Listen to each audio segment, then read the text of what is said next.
الله الرحمن الرحيم الحمد لله رب العالمين والصلاة والسلام على سيد المرسلين وعلى آله وأزواجه وذرياته أجمعين۔ لفظ کوثر کی تفسیر میں مفسرین کے اقوال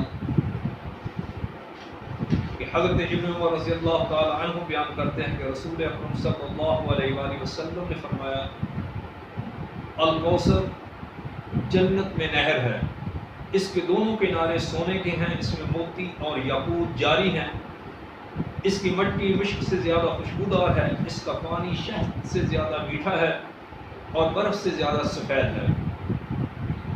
حضرت ابن عباس رضی اللہ تعالی عنہ نے فرمایا کہ کوثر سے مراد خیر کثیر ہے، یعنی اللہ تعالیٰ نے آقا علیہ السلام کو ہر خیر کثیر عطا کر دی، اور اسلام، قرآن، نبوت اور دنیا اور آخرت میں تعریف اور تحسین اور ثناء جمیل خیرات کثیرہ ہیں، اور جنت کی سب نعمتیں خیر کثیرہ ہیں۔ اکرما نے کہا کوثر سے مراد نبوت اور کتاب ہے، کوثر سے مراد حوض بھی ہے۔ حضرت انس رضی اللہ تعالی عنہ بیان کرتے ہیں کہ رسول اکرم صلی اللہ علیہ وآلہ وسلم ہمارے درمیان بیٹھے ہوئے، یعنی کہ جلوہ افروز تھے کہ اچانک آقا علیہ السلام کو اونگ آ گئی، اور آقا علیہ السلام نے مسکراتے ہوئے سر بلند کیا اور فرمایا ابھی ابھی مجھ پر ایک سورت نازل ہوئی ہے۔ پھر آقا علیہ السلام نے سورت کوثر تلاوت فرمائی۔ پھر آپ صلی اللہ علیہ وآلہ وسلم نے فرمایا کیا تم جانتے ہو کہ کوثر کیا چیز ہے؟ ہم نے کہا اللہ اور اس کے رسول صلی اللہ علیہ وآلہ وسلم کو زیادہ علم ہے۔ آقا علیہ السلام نے فرمایا یہ وہ نہر ہے جس کا میرے رب تعالیٰ نے مجھ سے وعدہ کیا ہے، اس میں خیر کثیر ہے، اور یہ وہ حوض ہے جس پر قیامت کے دن میری امت وارد ہوگی۔ اس کے برتن ستاروں کی گنتی کے برابر ہیں، اس پر ان میں سے ایک بندہ وہاں سے نکالا جائے گا، میں کہوں گا اے میرے رب یہ میرا امتی ہے، بس اللہ تعالیٰ فرمائے گا آپ حضرت خود نہیں جانتے کہ اس نے آپ کے بعد دین میں کیا نیا کام نکالا تھا۔ اس حدیث سے مخالفین یہ استدلال کرتے ہیں کہ رسول اکرم صلی اللہ علیہ وآلہ وسلم کو ما کان و ما یکون کا علم نہیں تھا، ورنہ آپ کو از خود معلوم ہوتا کہ یہ شخص آپ کے دین اور آپ کی امت سے نکل چکا ہے۔ اس کا جواب یہ ہے کہ حضرت انس رضی اللہ تعالی عنہ سے روایت ہے کہ ہر پیر اور جمعرات کو رسول اکرم صلی اللہ علیہ وآلہ وسلم پر ہر امتی کے اعمال پیش کیے جاتے ہیں۔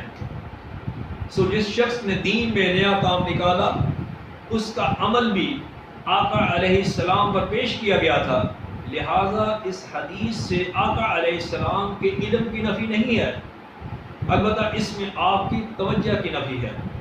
کوثر سے مراد حوض ہو یا جنت میں نہر، یہ رسول اکرم صلی اللہ علیہ وآلہ وسلم کی بیان کردہ تفسیر ہے۔ اکرما نے کہا کوثر سے مراد نبوت اور کتاب ہے۔ حسن بصری نے کہا کوثر سے مراد قرآن حکیم ہے۔ المغیرہ نے کہا کوثر سے مراد اسلام ہے۔ الحسین بن الفضل نے کہا کوثر سے مراد قرآن کو آسان بننا اور احکام شریعہ میں تخفیف ہے۔ ابو بکر بن عیاش نے کہا کوثر سے مراد آقا علیہ السلام کے اصحاب، آقا علیہ السلام کی امت اور آقا علیہ السلام کے متابعین کی کثرت ہے۔ الماوردی نے کہا کوثر سے مراد آقا علیہ السلام کے ذکر کی بلندی ہے۔ الکوثر سے مراد آقا علیہ السلام کے دل کا وہ نور ہے جس نے آقا علیہ السلام کو اللہ کے ما سوا سے منقطع کر دیا ہے۔ کوثر سے مراد شفاعت بھی ہے۔ السبی نے کہا کوثر سے مراد آقا علیہ السلام کے معجزات ہیں جن سے آقا علیہ السلام کی امت کو ہدایت حاصل ہوئی ہے۔ بلال بن یساف نے کہا کوثر سے مراد لا الہ الا اللہ محمد رسول اللہ ہے، اور ایک قول یہ ہے کہ کوثر سے مراد دین کی فکر ہے، اور ایک قول ہے کہ یہ 5 نمازیں ہیں۔ ان اقوال میں سے صحیح ترین قول اول اور ثانی ہے، یعنی کوثر سے مراد جنت میں ایک نہر ہے یا حوض جو روز محشر میں قائم ہوگا، کیونکہ وہ نبی کریم صلی اللہ علیہ وآلہ وسلم کی ذات سے ثابت ہے۔ حوض کوثر کے متعلق بڑی ایمان افروز حدیث امام بخاری اور امام ترمذی نے نقل کی ہے۔ حضرت عبدہ رضی اللہ تعالی عنہ بیان کرتے ہیں کہ ایک دن نبی کریم صلی اللہ علیہ وآلہ وسلم باہر تشریف لائے تو آقا علیہ السلام نے شہدائے احد پر نماز جنازہ پڑھی۔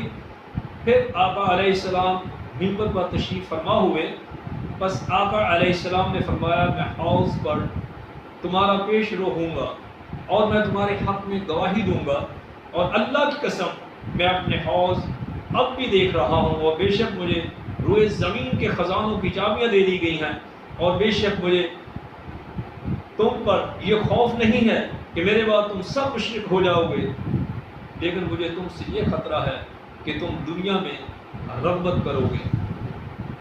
فصلی لربک وانحر، سو آپ اپنے رب کی رضا کے لیے نماز پڑھتے رہیں اور قربانی کرتے رہیں۔ اللہ تعالیٰ نے آقا علیہ السلام کو کوثر ایسی عظیم نعمت عطا کی ہے، تو آقا علیہ السلام اس کا شکر ادا کرنے کے لیے ہمیشہ نماز پڑھتے رہیں اور قربانی ادا کرتے رہیں۔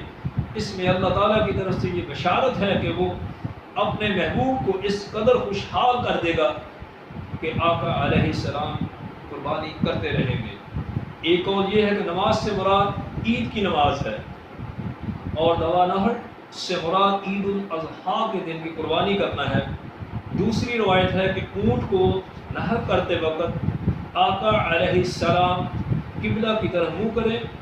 زیادہ مشہور یہ ہے کہ نہر کا لفظ اونٹوں کو نہر کرنے میں استعمال ہوتا ہے، نہ کہ ان معانی میں، اور قرآن کا طریقہ یہ ہے کہ نماز کے بعد زکوٰۃ کا ذکر کیا جاتا ہے، اور قربانی کرنا اور اونٹوں کو نہر کرنا زکوٰۃ کے دینی کے بالکل قریب ترین ہے۔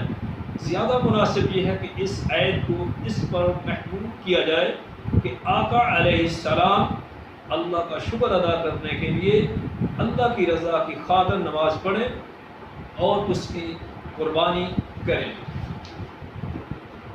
اِنَّا شَانِئَكَ هُوَ الْأَبْتَرُ، بے شک اے محبوب آپ کا دشمن ہی بے نسل نامراد ہے۔ اس آیت میں شانی اور ابتر کے دو لفظ ہیں۔ علامہ راغب اصفہانی لکھتے ہیں کسی شخص سے بعض کی بنا پر اس کو ناپسند کرنا، جیسا کہ قرآن مجید میں ارشاد ہے شانآن قوم، کسی قوم کی دشمنی اور اس سے بغض، یعنی کہ شانیت کہ معنی ہے کہ آقا علیہ السلام سے بغض رکھنے والا، یعنی کہ آقا علیہ السلام کا دشمن ہے۔ وما علینا الا البلاغ المبین۔